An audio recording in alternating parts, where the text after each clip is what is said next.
At Thanksgiving dinner, my daughter looked me in the eyes and said I needed to move to assisted living. I smiled because I already knew what she'd been planning behind my back, and what I did next changed everything. Let me back up. My name is Margaret, and I'm 68 years old. I've lived in my beach house in Destin, Florida for 32 years. My late husband Tom and I bought it when the kids were young. Back then, it was just a modest 3-bedroom home. Now, with the real estate boom, it's worth over $800,000. Tom passed 5 years ago from a heart attack. Since then, I've lived alone, and honestly, I've been doing just fine. I have 2 children. My daughter Sarah is 42. She's always been my little girl, the one who used to braid my hair and help me bake cookies. She married Brad 7 years ago. Brad works in sales, or at least that's what he tells everyone. My son David is 39. He's a high school math teacher, married to a wonderful woman named Lisa. They live about 40 minutes away with their 2 kids. Sarah and Brad had been living with me for 6 months. They told me their house was being renovated after some water damage. They needed a place to stay temporarily. Of course I said yes. What mother wouldn't help her daughter? They moved into the guest bedroom, and I tried to make them comfortable. Sarah promised it would only be a couple months. But months passed, and they showed no signs of leaving. Whenever I asked about their house, Sarah would get vague. "Oh, the contractor is still working on it, Mom. You know how these things go." Brad would just nod and change the subject. I noticed they started acting strange, whispering in corners, going quiet when I walked into a room, taking phone calls outside. I'm not senile. I taught high school English for 35 years. I know when something doesn't add up, but I trusted my daughter. I wanted to believe the best. That was my first mistake. Thanksgiving was approaching, and I decided to host. I always do. It's my favorite holiday. I invited David and Lisa and the kids. I spent 2 days preparing. Turkey, stuffing, sweet potato casserole, green bean casserole, cranberry sauce from scratch, 3 different pies. The whole house smelled like cinnamon and sage. Thanksgiving morning, Sarah was in an odd mood. Jumpy. She kept checking her phone. Brad was even worse. He barely looked at me during breakfast. I brushed it off. Maybe they were stressed about something. Everyone arrived around 2 o'clock. My granddaughter Emma, who's 16, gave me a huge hug. "Grandma, it smells amazing in here." David helped me set the table. Lisa brought wine. The kids were running around the living room, laughing. It felt perfect, a perfect family Thanksgiving. We sat down to eat. I said grace, like I always do. We started passing dishes around. Everything was normal. Pleasant conversation. David told a funny story about one of his students. Emma talked about her volleyball team making regionals. Then, halfway through dinner, Sarah cleared her throat. She had this serious look on her face. "Mom," she said, "Brad and I have been talking. We think it's time we had a conversation about your living situation." The table went quiet. I set down my fork. "My living situation? What do you mean?" Brad jumped in. "Margaret, you're getting older. This house is a lot to maintain. You're here all alone. We worry about you." I laughed. "Worry about me? I'm perfectly capable. I walk 3 miles every morning. I volunteer at the library twice a week. I'm healthier than most people half my age." Sarah reached across and patted my hand. It felt condescending. "Mom, we know you think you're fine, but we've noticed things. You forget little things sometimes. Last week you left the stove on. Remember?" I didn't remember leaving the stove on because I hadn't. "That wasn't me, Sarah. That was you. You were making tea before bed." She shook her head like I was confused. "See, Mom? That's what I mean. We think you'd be safer in an assisted living facility, somewhere with people around, medical staff on hand. You'd have friends your own age." David put down his knife. "Sarah, what are you talking about? Mom's doing great." Sarah shot him a look. "David, you don't see her every day like we do. Trust me, Brad and I have been here for months. We see the little things." I felt my chest tighten. Not from fear, from anger. But I kept my voice calm. "Sarah, honey, I appreciate your concern, but I'm not going anywhere. This is my home." Brad leaned forward. "We've already looked at a few places. There's a really nice facility in Fort Walton Beach. They have activities, field trips, even a pool. We could go tour it next week. Emma spoke up. Grandma doesn't need assisted living. She's fine. Sarah ignored her. Mom, Brad and I would take care of everything here. You wouldn't have to worry about the house. We'd handle the bills, the maintenance, all of it. And there it was. The house. They wanted my house. I looked at my daughter, really looked at her, and I saw a stranger. Let me be very clear, I said. I am not moving out of my home. This conversation is over. Sarah's face hardened. Mom, be reasonable. I said no. The rest of dinner was tense. David kept giving Sarah angry looks. Lisa tried to make small talk, but it fell flat. After dessert, David pulled me aside in the kitchen. Mom, what the hell was that? I shook my head. I don't know, but something's wrong. He lowered his voice. Do you want me to stay tonight? I don't trust this. I thought about it. No, honey. Go home to your family. I'll be fine. After everyone left, Sarah and Brad went to their room without saying goodnight. I cleaned up the kitchen alone, my mind racing. Why would Sarah push this so hard? We'd never talked about assisted living before. I wasn't sick. I wasn't frail. Something didn't add up. The next morning, I decided to do something I'd never done before. I went through Sarah's things. I know that's wrong. I know it's a violation of privacy. But my gut was screaming at me that something was very, very wrong. I waited until they left. Sarah said they were going Black Friday shopping. As soon as their car pulled out of the driveway, I went to their room. I felt sick doing it, but I had to know. I found the documents in Brad's briefcase. Real estate listings. But not for houses they were looking to buy. These were listings for my house. My house. There were printouts from Zillow, Realtor.com, all showing my address. Estimated value, $825,000. There were notes in the margins. Ocean View Premium. Quick sale possible. My hands were shaking. I kept digging. There was a folder with bank statements. Not mine. Theirs. And they told a very different story than the one Sarah had been feeding me. They didn't have a house being renovated. They'd sold their house 8 months ago. The records showed a sale price of $340,000, but there was no sign of that money. Instead, there were statements showing massive losses. Stock trading accounts in the red. A note from a brokerage firm warning about margin calls. Brad had gambled their entire life savings on risky investments and lost almost everything. There was more. A loan application. They'd tried to get a loan using my house as collateral. It had been denied because they weren't on the deed. There was an email from Brad to some lawyer asking about elder incompetency proceedings and power of attorney options. I felt like I'd been punched in the stomach. My daughter was trying to steal my house. She was going to have me declared incompetent, get power of attorney, and sell my home out from under me. I took pictures of everything with my phone, every document, every bank statement, every email. Then I put everything back exactly how I'd found it. When Sarah and Brad came home, I acted normal. I asked about their shopping. Sarah showed me a sweater she'd bought. I smiled and complimented it, but inside I was numb. That night, I couldn't sleep. I kept thinking about Sarah as a little girl, the way she'd hold my hand crossing the street, the way she'd climb into my bed during thunderstorms. How did that little girl turn into someone who could do this to me? The next day, I called David. Can you come over? Don't tell Sarah. He arrived an hour later. I showed him the pictures. I watched the color drain from his face. Mom, this is fraud. This is elder abuse. We need to call the police. Not yet, I said.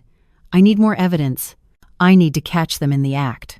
Over the next week, I became a spy in my own home. Emma came over one afternoon while Sarah and Brad were out. She's a smart girl, tech-savvy. She helped me set up a hidden camera app on my iPad. We positioned it on the bookshelf in the living room, angled toward the couch. It looked like it was just charging. Really, it was recording. 2 days later, I hit the jackpot. Sarah and Brad were in the living room. They didn't know I was home. I'd told them I was going to the library, but I'd come back because I forgot my wallet. I heard their voices and stayed in the hallway, out of sight. The iPad was recording everything. We need to move faster, Brad was saying. My bookie is getting impatient. I owe him 40 grand. My blood ran cold. A bookie? Brad had gambling debts? Sarah sighed. I know.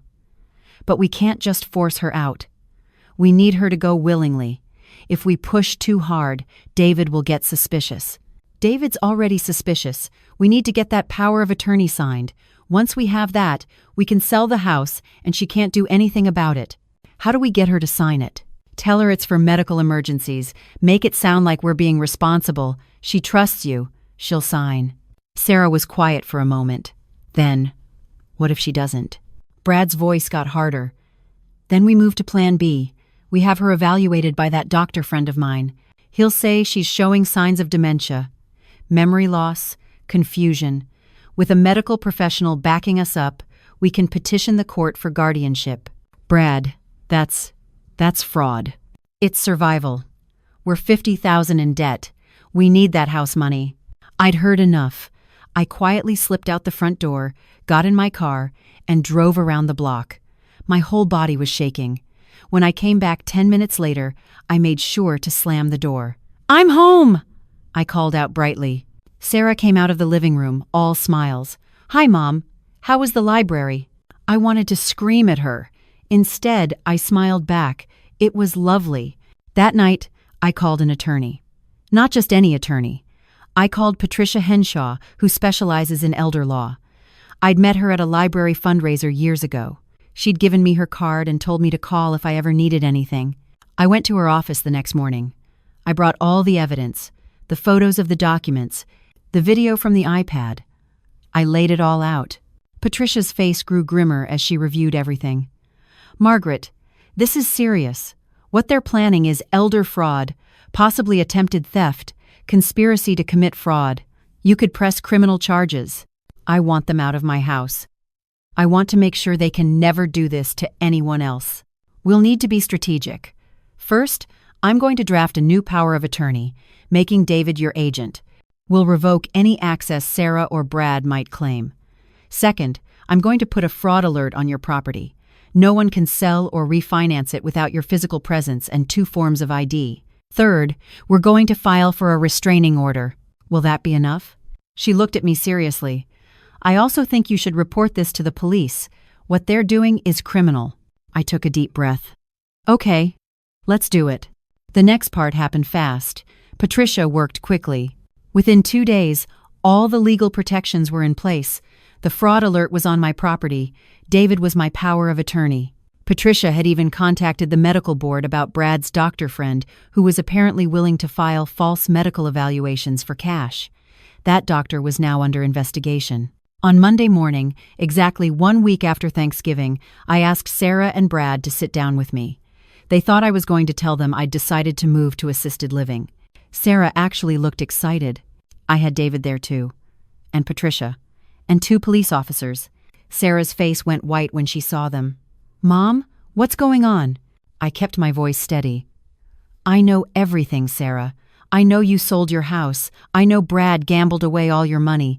I know about your debts. I know you were planning to have me declared incompetent so you could steal my house." Brad stood up. "That's ridiculous. Who told you that? David? He's just trying to turn you against us." I pulled out my phone. "I have recordings of you discussing it. I have photos of all your documents. I have evidence of fraud." Patricia stepped forward. "Sarah, Brad, I'm Margaret's attorney. You have 2 choices. You can leave this property immediately and voluntarily, or these officers will escort you out. Additionally, Mrs. Henderson is filing charges for attempted elder fraud and conspiracy." Sarah's eyes filled with tears. "Mom, please, we can explain. We were desperate. We didn't know what else to do." For a moment, just a moment, I felt my resolve waver. She was still my daughter. But then I remembered Brad's voice on that recording. "Tell her it's for medical emergencies. She trusts you. She'll sign." "You tried to manipulate me," I said quietly. "You tried to take advantage of me. You pretended to care about my safety when really you just wanted my house. I raised you better than this, Sarah." She was full on crying now. "I'm sorry. I'm so sorry. We were drowning. Brad's gambling. I didn't know how bad it was until it was too late." One of the officers spoke up. "Ma'am, you need to gather your belongings. You have 30 minutes. Brad turned on Sarah. This is your fault. You said she'd never find out. You said your mother was too trusting." And there it was, the mask completely off. They packed their things in silence. Sarah kept crying. Brad kept muttering under his breath. I watched them carry their suitcases to their car. As Sarah got to the door, she turned back. "Mom, I really am sorry." I didn't answer. I just stood there with David's arm around my shoulders, watching my daughter leave. The officers stayed to make sure they actually left. Once their car disappeared down the street, Patricia explained the next steps.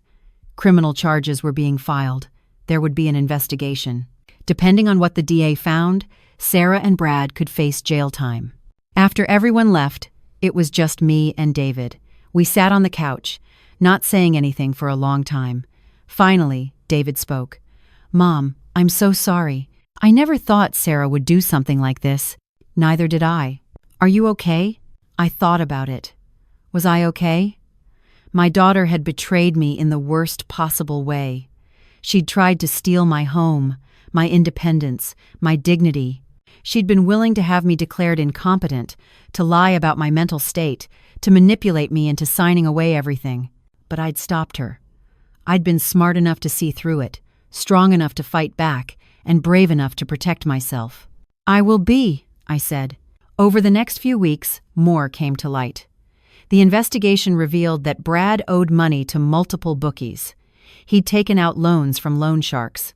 Some of these people were dangerous. Sarah claimed she didn't know the full extent of Brad's gambling until a few months ago, but once she found out, instead of leaving him or getting help, she'd gone along with the plan to steal from me.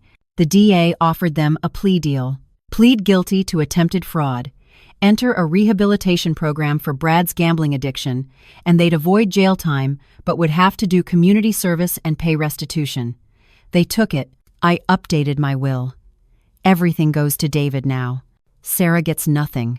That hurt to do. I'm not going to lie. Even after everything, she's still my daughter. But I can't reward what she did. I can't enable that behavior. Emma came to visit me last weekend. She's such a good kid. "Grandma," she said, "I'm proud of you. You didn't let them push you around." That meant more to me than she knows. I'm still in my house. Every morning, I wake up to the sound of waves. I walk my 3 miles on the beach. I volunteer at the library. I have dinner with David and Lisa once a week. Emma comes over to help me set up new iPad apps and teach me about social media. And you know what? I'm happy. I'm free. I'm exactly where I belong. If there's one thing I want people to take from my story, it's this. Don't assume that because you're older, you're helpless. Don't let anyone make you feel like you're a burden. And most importantly, protect yourself. Get your legal documents in order. Know your rights. If something feels wrong, trust your gut. I trusted Sarah because she was my daughter. That trust almost cost me everything. I won't make that mistake again. Some people ask me if I miss her.